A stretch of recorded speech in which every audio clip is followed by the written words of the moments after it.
যাদের হয় আমাশা তাদের নাই কোনো দশা। আমাশার জন্য এই ওষুধ, পাতলা পায়খানার জন্য এই ওষুধ। আসসালামু আলাইকুম। আজকে আমি কথা বলবো সিপ্রোসিন সিরাপ নিয়ে। এই ওষুধের গ্রুপ নাম হয়েছে সিপ্রোফ্লক্সাসিলিন।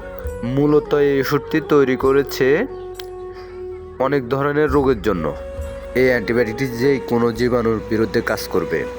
শ্বাসতন্ত্রের, চর্ম ও যৌন রোগের এবং সংক্রমণিত যে সমস্যাগুলো হয় সেই সমস্যাগুলোর জন্য এই ওষুধটি তৈরি করেছে।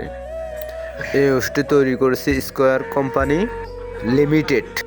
মাত্রা ও সেবনবিধি: 1 মাস থেকে 18 বছর পর্যন্ত প্রতি কেজিতে 20 মিলিগ্রাম, সর্বোচ্চ 750 গ্রাম দিনে 2 বার খেতে পারবে।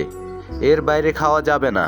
তাছাড়া বাচ্চাদের 6 মাসের নিচে বয়স হলে আধা চামচের থেকে একটু কম 2 বেলা, আর 1 বছর বয়স হলে 1 চামচের থেকে হালকা কম 2 বেলা।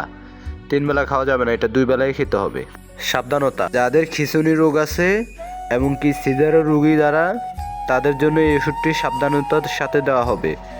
অন্যথায় এই ওষুধটি খাওয়া যাবে না চিকিৎসকের পরামর্শ ছাড়া।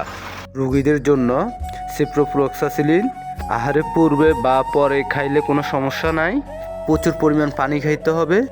যে ওষুধের সাথে খাওয়া যাবে না: ম্যাগনেসিয়াম, অ্যালুমিনিয়াম, অ্যান্টাসিড, সুক্রালফেট অথবা ক্যালসিয়াম, আয়রন, জিঙ্ক। এই ওষুধগুলোর সাথে সিপ্রোসিন খাওয়া যাবে না।